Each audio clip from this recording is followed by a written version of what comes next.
উপার্জনক্ষম ৩ ছেলের মৃত্যুতে পরিবার নিয়ে বিপাকে পড়েছে বৃদ্ধা শামসুন নাহার। অর্থের অভাবে অর্ধাহারে অনাহারে দিন কাটছে তাদের। এমনকি এই পরিবারের ৩টি ছোট্ট শিশুর ভবিষ্যতও অনিশ্চয়তার মুখে।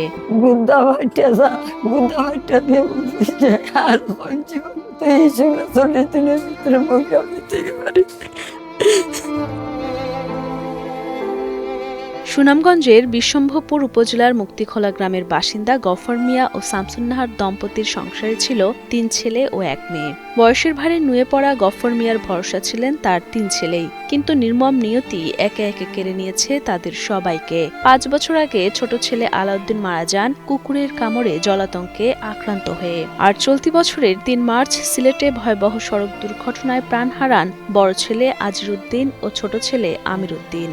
একই দিনে ২ ছেলের মৃত্যুতে পুরো পরিবারে নেমে আসে শোকের ছায়া।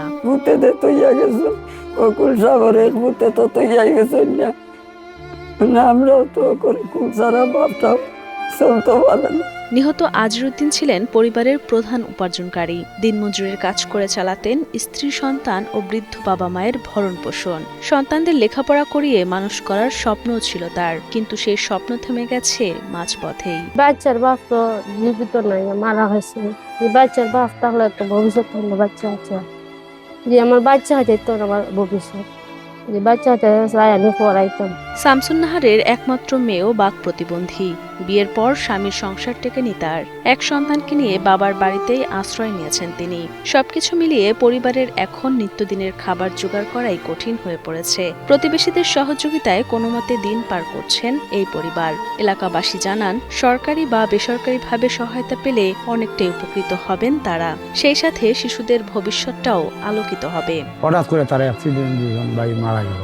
ওনে রাখলাম আসতো 3টা নাতি, ঠিক আছে, ওনাদের সহারে কোনো সাহায্য সুবিধা করুন। এরা বাঁচত কি, লেখাপড়া করতো, এ ছাড়া আর উপায় নাই। সরকার থেকে যদি কোনো সহযোগিতা তারা পায় আর কি, তো এই ফ্যামিলিটা একটু সুন্দর হইয়া চলতে পারলো, বা বাচ্চা কাচ্চা দিয়ে লেখাপড়া। এই পরিবারের একবারে কর্মক্ষর আর কেউ নেই। আমরা গ্রামবাসী, আমরা সকলের কাছে সহযোগিতা চাই, এই পরিবারটার পাশে এসে দাঁড়াক।